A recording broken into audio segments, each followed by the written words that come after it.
సంతానలేమితో బాధపడుతున్నారా? 899 రూపాయలకే fertility assessment package. వివరాలకి సంప్రదించండి. నమస్కారం, సుమన్ టీవీకి స్వాగతం. మనిషి ఆశాజీవి. ఈ రోజు కన్నా రేపు బాగుండాలని కోరుకుంటాడు. ఈ నెల కన్నా వచ్చే నెల బాగుండాలి, ఈ సంవత్సరం కన్నా వచ్చే సంవత్సరం బాగుండాలని ప్రతి ఒక్కరూ కోరుకుంటూ ఉంటారు. ఈ నేపథ్యంలోనే కొత్త సంవత్సరం ప్రారంభమైందంటే కొత్త ఆశలు, ఆశయాలు, కొత్త కొత్త ప్రారంభాలతోటి మొదలవుతూ ఉంటుంది అందరి జీవితం. అయితే ఈ కొత్త ప్రయాణం ఎలా కొనసాగుతుంది, మన జీవితంలో ఈ గ్రహాల ప్రభావం ఏ రకంగా ఉంటుంది, మన జీవితాన్ని ఎటువైపుకి తీసుకువెళ్తూ ఉంటాయని తెలుసుకోవాలనే కోరిక కూడా చాలా మందిలో ఉంటూ ఉంటుంది. అయితే ఈ 2026 ఆంగ్ల సంవత్సరం మరి ఈ గ్రహాల స్థితిగతులు ఏ రకంగా ఉన్నాయి, మనపైన ఎలాంటి ప్రభావాన్ని చూపిస్తున్నాయి, ఈ విషయాలన్నీ కూడా తెలియజేసేందుకు మనతో పాటు ఉన్నారు బ్రహ్మశ్రీ సుభాష్ శర్మ గారు, ప్రముఖ జ్యోతిష్య శాస్త్ర నిపుణులు. గురుగారు నమస్కారం. శ్రీమాత్రేనమండి. గురుగారు, మరి 2026 ఆంగ్ల సంవత్సరం ద్వాదశ రాశుల వారికి ఎలా ఉండబోతుంది? ఓవరాల్గా మనం చూసుకునేటప్పుడు ఈ గ్రహాల స్థితిగతులతో ప్రపంచవ్యాప్తంగా ఎటువంటి పరిస్థితులను నెలకొనే అవకాశాలు ఉన్నాయి? తప్పకుండా తెలియజేస్తాను. ముందుగా వీక్షిస్తున్నటువంటి ప్రేక్షకులందరికీ శ్రీమాత్రే నమః, శ్రీ గురుభ్యో నమః. జ్ఞానినాంనపి చేతాంసి దేవి భగవతి హిసా బలాయ కృషమోహాయ మహామాయ ప్రయశ్చతి. ఓవరాల్గా మనం చూసుకున్నట్టయితే ఇది రాబోయేటటువంటి కొత్త సంవత్సరం పరాభవ నామ సంవత్సరానికి సంబంధించినటువంటి గ్రహకుండలి. ఈ గ్రహకుండలిలో కనుక చూసుకున్నట్టయితే ఈ సంవత్సరం మనకు 4 గ్రహాలు చంద్రుడు, కుజుడు, బుధుడు, రాహుతో కలిసి ఈ సంవత్సరము ప్రయాణం చేయడం జరుగుతూ ఉంటుంది. అలాగే ఇక్కడ చూసుకున్నట్టయితే రవి, శుక్రుడు, శని ఈ 3 గ్రహాలు కూడా మీనరాశిలో సంచరిస్తూ ఉన్నాయి. సింహరాశిలో కేతు సంచరిస్తున్నాడు. అలాగే మిథున రాశిలో గురువు సంచరిస్తూ ఉన్నాడు. గురువు దాదాపుగా 2వ తారీఖు 6వ నెల అంటే జూన్ 2వ తారీఖు వరకు గురువు మిథున రాశిలో సంచరిస్తారు. మిథున రాశి నుంచి కర్కాటకంలోకి జూన్ 2వ తారీఖు రోజున ప్రవేశం చేయడం జరుగుతుంది.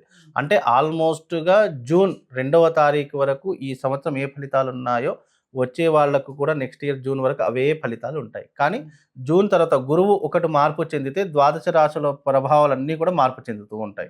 కనుక ఇప్పుడు ఈ యొక్క గ్రహస్థితి ఏ రకంగా ప్రస్తుతానికి ఏ రకంగా ఉందో అది మనం తెలుసుకుందాం. ఎందుకంటే రాజపూజ అవమానాల్లో మనకు డిఫరెన్స్ ఆఫ్ వస్తుంది కాబట్టి దీని యొక్క ఆధారంగా కూడా మనిషి యొక్క భవిష్యత్తు నిర్ణయించడం జరుగుతుంది. అంటే ఈ యొక్క గ్రహస్థితి ప్రకారంగా ప్రపంచవ్యాప్తంగా, దేశవ్యాప్తంగా ఏ రకమైనటువంటి విపత్తులు వస్తాయి, ఎలాంటి రకాలైనటువంటి సమస్యలు మనం ఎదుర్కోగలుగుతాము. అంటే దేశానికి సమస్యలు వస్తే రాష్ట్రానికి వస్తాయి, రాష్ట్రానికి సమస్యలు వస్తే మనుషులకు వస్తాయి, మనుషులకు వస్తే ఆర్థిక పరంగా మొత్తం కూడా ఇబ్బందులు వస్తాయి. కాబట్టి ఒకదానితో ఒకటి ఛానల్ ఎట్లయితే ఛానల్ లింక్ ఉంటుందో అట్లా ఒకదానికి ఒకటి లింక్ అప్ అయి ఉంటుంది. కాబట్టి ఏ రకంగా ఉంటుందో ఓవరాల్గా మనం తెలుసుకుందాం ఫస్ట్. అయితే ఇన్ని రకాలైనటువంటి సమస్యలు 2025లో మనకి ఇన్ని రకాలైనటువంటి ఇబ్బందులు జరిగాయి. ఇప్పుడు రాబోయేటటువంటి 2026లో ఏ రకంగా ఉంటుందో అది ఒక విషయం మనం చూసుకుందాము. ఎందుకంటే ఇలాంటి వైపరీత్యాలు మళ్ళీ జరగకూడదని చెప్పి భగవంతుని ఆకాంక్షిస్తూ ఈ యొక్క గ్రహస్థితి ఏ రకంగా ఉందో ఇప్పుడు మనం తెలుసుకుందాం. ఈ 2026 సంవత్సరం మరి కుంభరాశి వారికి ఎలా ఉండబోతుంది? ఎందుకంటే చతుర్థ గ్రహ కూటమి కుంభరాశిలోనే ఉంది కాబట్టి వీళ్ళకి ఎలా ఉంది? ముఖ్యంగా ఈ యొక్క కుంభరాశి వారికి ఈ సంవత్సరము కాస్త అనుకూలమైన స్థానం ఉన్నప్పటికీ కూడా చతుర్థ గ్రహ కూటమి ఈ యొక్క పరాభవ నామ సంవత్సరంలో కుంభరాశిలో ఏర్పడింది కాబట్టి కొంతవరకు ఇబ్బందికరంగా ఉన్నప్పటికీ కూడా దాన్ని తట్టుకునేటటువంటి క్యాపబిలిటీ కుంభరాశి వారికి ఉంటుందండి. బికాజ్ ఏమిటి అంటే కనుక ఇక్కడ కుంభరాశికి అధిపతి అయినటువంటి రాహు కూడా కుంభరాశిలో సంచరిస్తున్నాడు కాబట్టి ఈ 3 గ్రహాల యొక్క కాంబినేషన్స్ కూడా ఈ రాహు యొక్క డామినేషన్ వల్ల ప్రభావము కొంతవరకు అధిగమించేటటువంటి అవకాశాలు మాత్రం కనిపిస్తూ ఉన్నాయి.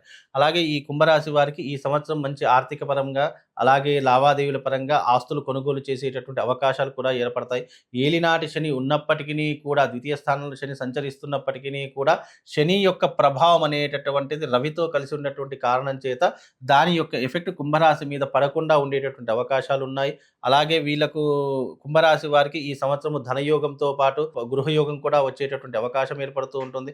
స్థలమా, ఇల్లా ఏదో ఒకటి మాత్రం ఒక ఆస్తిని మాత్రం కొనుగోలు ఈ సంవత్సరం తప్పకుండా కొనుగోలు చేసేటటువంటి అవకాశాలు ఈ కుంభరాశి వారి యొక్క జాతకంలో ఏర్పడుతూ ఉంటాయి. కుంభరాశి వారికి ఏమిటి అంటే గనక వీళ్ళకి ఏంటి అంటే గనక మనవాళ్ళు అని అనుకుంటే ఎంత దూరమైనా వెళ్ళిపోతూ ఉంటారు. వాళ్ళ కోసం ఎంత ఖర్చైనా పెట్టేటటువంటి లక్షణాలు ఎక్కువగా కుంభరాశి వాళ్ళలో ఉంటాయి. అంటే స్నేహశీలమైనటువంటి గుణం ఉన్నప్పటికీ కూడా మోసం చేసేటటువంటి స్వభావాలు, మోసపోయేటటువంటి స్వభావాలు కూడా ఉన్నటువంటి రాశిలో కుంభరాశి వారు ఒకరు అని చెప్పుకోవచ్చు. అంటే ఎదుటి వాళ్ళు ఏదైనా చెప్పినా, ఎదుటి వాళ్ళు ఏదైనా మనము కష్టం వచ్చింది అని అనుకుంటే కుంభరాశి వారు తప్పకుండా ముందుంటారు. కానీ వాళ్ళు మళ్ళీ తర్వాత కష్టాల పాలయ్యేటటువంటి అవకాశం కూడా కుంభరాశిలోనే ఏర్పడుతూ ఉంటుంది. అంటే వాళ్ళ దారిద్ర్యం మన నెత్తి మీద పెట్టుకున్నట్టే ఉంటూ ఉంటుంది. కనుక కుంభరాశి వారు ఏం చేయంటే కొన్ని విషయాల్లో మాత్రం చాలా జాగ్రత్తగా ఉండాలి. ఇది కలియుగం. కలియుగంలో కష్టము అన్నవాడికి మనం సహాయం చేస్తే మనం కష్టాల పాలయ్యేటటువంటి సిచ్యువేషన్స్ ఎక్కువగా ఉంటాయి.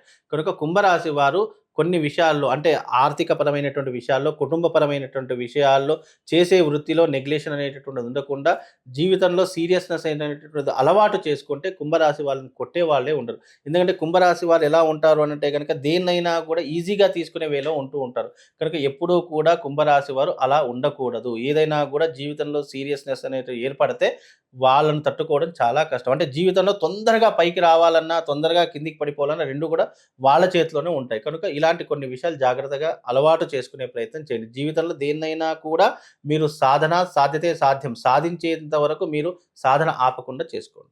గురువుగారు కుంభరాశికి రెండవ స్థానం మరి మీనరాశి. మీనరాశిలోని శుక్రుడు ఉన్నప్పటికీ కూడా శుక్రుడు మళ్ళీ శనితో కలిసి ఉన్నాడు కాబట్టి సో తన స్థానంలో శని ఉంది. ఎలాంటి ఫలితం? అయితే ఇక్కడ ఈ శుక్రుడు కూడా 2వ స్థానంలో ఉన్నాడు. కానీ ఇక్కడ ఏమవుతుందంటే ఈ రవి యొక్క కాంబినేషన్ వల్ల దీని యొక్క ఎఫెక్ట్ వల్ల ఈ శని యొక్క ప్రభావం శుక్రుడి యొక్క ప్రభావం అంతగా చూయించదు. హస్తంగతము అని అంటారు. ఎప్పుడైతే ఏ గ్రహం అయితే సూర్యుడితో కలిసి ఉంటుందో దాన్ని హస్తంగత గ్రహాలు అని అంటారు. హస్తంగత గ్రహాలు ఎప్పుడైతే రవితో కలిసి ఉంటారో దాని యొక్క ప్రభావం అనేటటువంటి శూన్యంగా ఉంటాయి. అంటే ఫలితాలు ఇవ్వదు, అలాగని నెగిటివ్ కూడా ఇవ్వదు. కాకపోతే దానివల్ల పెద్ద ఎఫెక్ట్ అనేటటువంటిది ఏదైతే ఉండదో. కాకపోతే కుంభరాశికి వారికి ఉన్నటువంటి పరిస్థితి ఏంటంటే ప్రస్తుత కాలంలో వాళ్ళు చాలా హ్యాపీగా ఉంటారు. అంత పెద్ద చెప్పుకోదగ్గ ఇబ్బందులు ఉన్నప్పటికీ దాన్ని తట్టుకునేటటువంటి క్యాపబిలిటీ కుంభరాశి వారికి ఉంటుందండి. గురుగారు మరి ఇంకా ఎటువంటి పరిహారాలను పాటించుకోవాలి కుంభరాశి వాళ్ళు ఈ 2026 బాగుండాలి అని అంటే? కుంభరాశి వారికి ఈ 2026 చాలా అద్భుతంగానే కలిసి వస్తుంది. వివాహం కానిటువంటి వారికి వివాహం అవుతుంది. విదేశాలకు వెళ్ళాలి అనుకునే వాళ్ళు విదేశాలకు వెళుతూ ఉంటారు. అలాగే ఈ సంవత్సరం దేవత ఆరాధన చేసుకునేటటువంటి వాళ్ళు తప్పకుండా కుంభరాశి వారు ఏదైనా ఆరాధన చేసుకోవాలి అనుకుంటే అమ్మవారి యొక్క ఆరాధన చేసుకోండి. ప్రతి శుక్రవారం రోజున అమ్మవారి యొక్క ఆలయానికి వెళ్ళండి. అక్కడ తప్పకుండా 3 నుంచి 4 గంటల మధ్య కాలంలో నిమ్మకాయలో దీపం వెలిగించేటటువంటి ప్రయత్నం చేయండి. తద్వారా నెగెటివ్ ఎనర్జీ దూరం అయిపోతూ ఉంటుంది. శత్రువుల యొక్క నాశనం జరుగుతూ ఉంటుంది. కుంభరాశి వారికి ముఖ్యంగా అమ్మవారి యొక్క ఆరాధనతో పాటు ఇంట్లో దీపదుర్గ పూజ అని చెప్పేసి అమ్మవారికి సంబంధించి ఉంటుంది. చాలా ఉత్కృష్టమైనటువంటి పూజ, అద్భుతమైనటువంటి శక్తివంతమైనటువంటి పూజ. కనుక కుంభరాశి వారు ఎవరైనా దీపదుర్గ పూజ చేసుకునేటటువంటి ప్రయత్నం చేయాలి. అది ఇంట్లో చేసుకోవచ్చు, దేవాలయంలో చేసుకోవచ్చు. మీకు సొంత ఇల్లు అయితే మీ ఇంట్లో చేసుకోండి, లేదా దేవాలయంలో చేసుకోండి. మీరు ఈ సంవత్సరం కుంభరాశి వారు దీపదుర్గ పూజ అనేటటువంటి చేసుకునే ప్రయత్నం చేయండి. తద్వారా పాజిటివ్నెస్ పెరుగుతూ ఉంటుంది, సత్ఫలితాలు పొందుతూ ఉంటారు. మీకున్నటువంటి నెగిటివ్ ఇంపాక్ట్ అంతా కూడా తొలగిపోయే అవకాశం ఈ రెమెడీ ద్వారా కలుగుతుందండి. గురుగారు 2026 కుంభరాశి వారికి ఎలా ఉండబోతుందన్న విషయాన్ని తెలియజేసినందుకు ధన్యవాదాలు. శ్రీమాన్.